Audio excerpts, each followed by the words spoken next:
नमस्कार साथियों, एक बार फिर से हाजिर हम एक नई वीडियो के साथ और आपका बहुत बहुत स्वागत है हमारे इस यूट्यूब चैनल पर। साथियों, हिंदी साहित्य का इतिहास हम पढ़ रहे थे, जिसमें पिछली क्लास तक हमारा आदिकाल कंप्लीट हो गया था। तो आज की इस क्लास में हम चर्चा करेंगे भक्ति काल पर, जो कि हिंदी साहित्य में बहुत ही महत्वपूर्ण स्थान रखता है, बहुत ही इम्पोर्टेंट है। तो आप सभी से रिक्वेस्ट है कि वीडियो को शुरू से लेकर आखिर तक जरूर से ज़रूर देखें। और अगर आप आरपीएससी असिस्टेंट प्रोफेसर यानी कॉलेज व्याख्याता की तैयारी कर रहे हैं तो यह वीडियो आपके लिए बहुत ही इंपॉर्टेंट रहेगी। अगर आपने अभी तक हमारे चैनल को सब्सक्राइब नहीं किया तो चैनल को सब्सक्राइब करें और सबसे पहले नोटिफिकेशन पाने के लिए बेल आइकन को प्रेस करें। तो आइए शुरुआत करते हैं आज की इस क्लास को। देखिए साथियों, जब हमने हिंदी साहित्य को पढ़ने की शुरुआत की थी तो हमने पहली क्लास में आपको बताया था कि हिंदी साहित्य को अध्ययन की दृष्टि से हमने 4 भागों में विभाजित किया था, जिसमें सबसे पहले नंबर पर था आदिकाल, और नंबर 2 पर था भक्ति काल, नंबर 3 पर था रीतिकाल और नंबर 4 पर था आधुनिक काल। तो पिछली क्लास तक हम आदिकाल कंप्लीट कर चुके हैं। तो आज हम पढ़ेंगे भक्ति काल। भक्ति काल जो है ये हिंदी साहित्य में बहुत ही महत्वपूर्ण स्थान रखता है, यानी कि हिंदी साहित्य का सबसे महत्वपूर्ण जो काल है वो भक्ति काल है, यानी कि यह सबसे श्रेष्ठ युग की संज्ञा इसको दी गई है। और आपको ये बात और ध्यान रखनी है कि जो भक्ति काल है इसे स्वर्ण काल की संज्ञा दी गई है। हिंदी साहित्य का स्वर्ण काल इसे कहा गया है। और ये किसने कहा था तो ये भी पूछा जा सकता है, इसे ध्यान रखना। जॉर्ज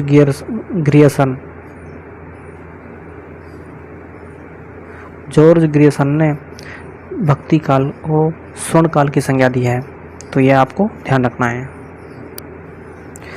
और भक्ति काल को भक्ति काल किसने नाम दिया तो ये भी ध्यान रखना, आचार्य शुक्ल जी ने जो है भक्ति काल को भक्ति काल कहा था।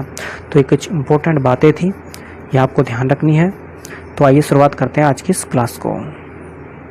तो सबसे पहले देखिए भक्ति काल आज हम पढ़ेंगे, जिसमें सन दिया हुआ है 1318 से 1643 ईस्वी तक। अगर आपको इसका विक्रम संवत बनाना है तो आपको इसमें क्या जोड़ना है, 57 जोड़ देना है। ठीक है, तो 57 जोड़ते कितना हो जाएगा 1375। तो 1375 विक्रम संवत, ये आपको ध्यान रखना है। ये पूर्व पीठिका भारतीय धर्म साधना के इतिहास में भक्ति मार्ग का विशेष स्थान है, यानी कि विशिष्ट स्थान है। आचार्य रामचंद्र शुक्ल ने धर्म की भावात्मक अनुभूति को भक्ति कहा है।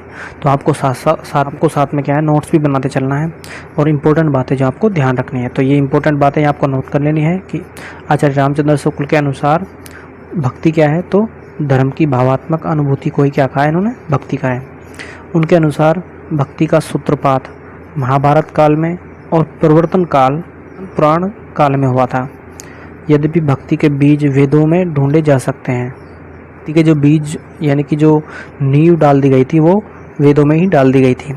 वेद काल के देवी देवता प्रकृति की विभिन्न शक्तियों के प्रतीक हैं। वेदों का मानव इंद्र, तो वेदों का मानव किसे माना, इंद्र, वरुण, सूर्य, अग्नि आदि देवी देवताओं का आह्वान करता हुआ दिखाई देता है। उपनिषद युग में मानव का ध्यान प्रकृति शक्ति की अपेक्षा परम शक्ति ब्रह्म की ओर अधिक गया। विभिन्न प्रकृति देवताओं के स्थान पर त्रिदेव ब्रह्मा, विष्णु और महेश की उपासना का अधिक प्रचार हुआ। वेदोत्तर काल में व्यक्तिगत देवताओं की उपासना शुरू होने पर भक्ति की संकल्पना भी पैदा हुई। आगे देखिए, महाभारत में ज्ञान और कर्म के साथ साथ भक्ति को भी मोक्ष का एक मार्ग माना गया था। इस तरह भारत में प्राचीन काल से ही धर्म और मोक्ष की साधना के लिए 3 मुख्य मार्ग प्रचलित रहे हैं, कर्म, ज्ञान और भक्ति। तो देखिए, मोक्ष की साधना के लिए, धर्म की उपासना के लिए 3 जो मार्ग हैं, वो 3 जो चीज़ हैं वो बहुत इंपॉर्टेंट है, ये आपको ध्यान रखनी है। कर्म, ज्ञान और भक्ति। इनमें से कभी कर्म की प्रधानता रही, कभी ज्ञान की और कभी भक्ति मार्ग की। तो उपनिषद काल में ज्ञान की प्रधानता अधिक थी, जबकि ब्राह्मण काल में कर्म की। ब्राह्मण काल में कर्म पर इतना अधिक बल दिया गया कि कर्म कांड के विस्तार और उनकी विकृतियों के विरुद्ध फिर से ज्ञान और निवृत्ति मार्ग को लेकर बौद्ध धर्म का प्रसार हुआ। ब्राह्मण काल में आकर यज्ञ में हिंसा और पाखंड की प्रबलता हो गई। आगे देखिए, इसलिए बौद्ध एवं जैन धर्म वैदिक प्राचीन होता गया, त्यों तो उसमें भी वैदिक कर्मकांड का प्रवेश होता गया। रूढ़िवादिता बढ़ती गई, वे निरर्थक अनुष्ठानवाद में लिप्त हो गए थे तथा लोगों की भावनात्मक आवश्यकताओं की पूर्ति कर पाने में समर्थ नहीं रह गए थे। वैदिक भक्ति परंपरा के समानांतर दक्षिण भारत में द्रविड़ संस्कृत गर्भित पृथक भक्ति परंपरा का सूत्रपात हो चुका था। यह परंपरा ईसा पूर्व कई शताब्दियों से चली आ रही थी।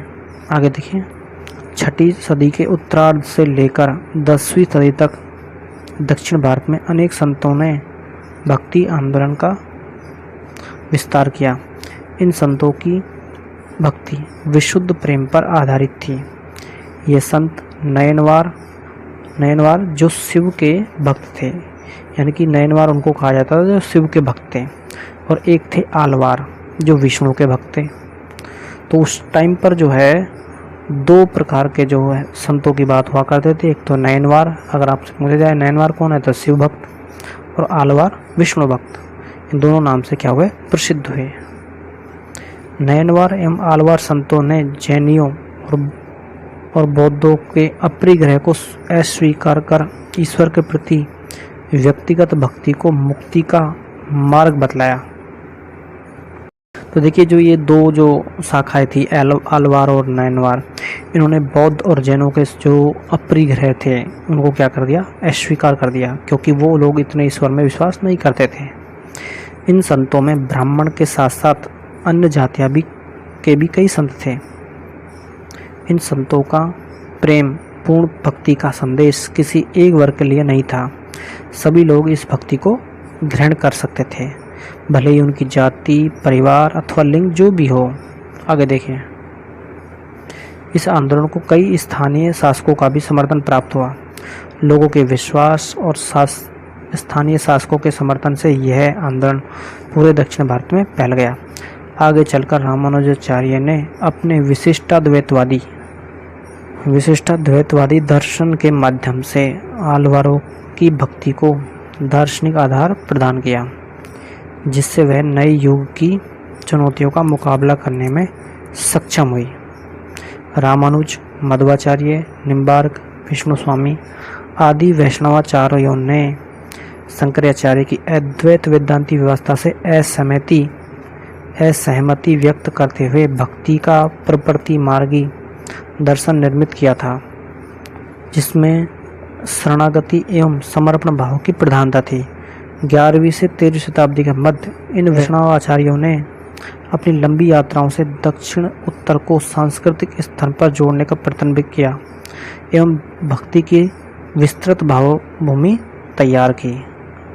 रामानुज की परंपरा में कौन आए थे, रामानंद, जिनके बारे में कहा गया है कि वे भक्ति को दक्षिण से उत्तर लाए थे। ये बात आपको ध्यान रखनी है कि भक्ति का जो सबसे पहले जो उदय हुआ था वो दक्षिण में हुआ था, लेकिन उसको उत्तर में कौन लेकर आया था, रामानंद लेकर आए थे। भक्ति एक प्रवृत्ति के रूप में रामानुजाचार्य से पहले भी थी, किंतु वह साधना पद्धति मात्र थी, आंदोलन नहीं। ऐतिहासिक स्थितियों की अनुकूलता में वह प्रवृत्ति व्यापक एवं तीव्र होकर धार्मिक आंदोलन बन गई। रामानुजाचार्य ने इस आंदोलन को वैचारिक आधार प्रदान किया। इसके बिना भक्ति आंदोलन नहीं बन सकती थी। इस धार्मिक और साहित्यिक आंदोलन ने हिंदी साहित्य को कबीर, सूर, तुलसी और मीरा जैसे कवि दिए।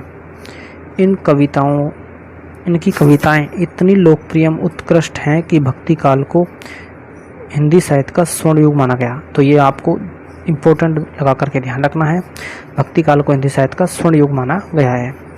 आगे देखिए, भक्तिकालीन कवियों की कविता का स्वर मानवतावादी है। अपने इसी दृष्टिकोण के कारण ही भक्त कवियों ने संकीर्ण मनोवृत्ति से ऊपर उठकर मानव जीवन को बेहतर बनाने के लिए जनता को प्रेरित किया।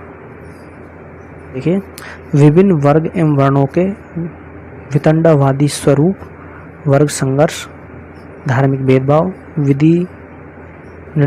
निषेधों से जर्जरित भारतीय जीवन में भक्ति आंदोलन मनुष्य सत्य के स्वप्न को संजोता है।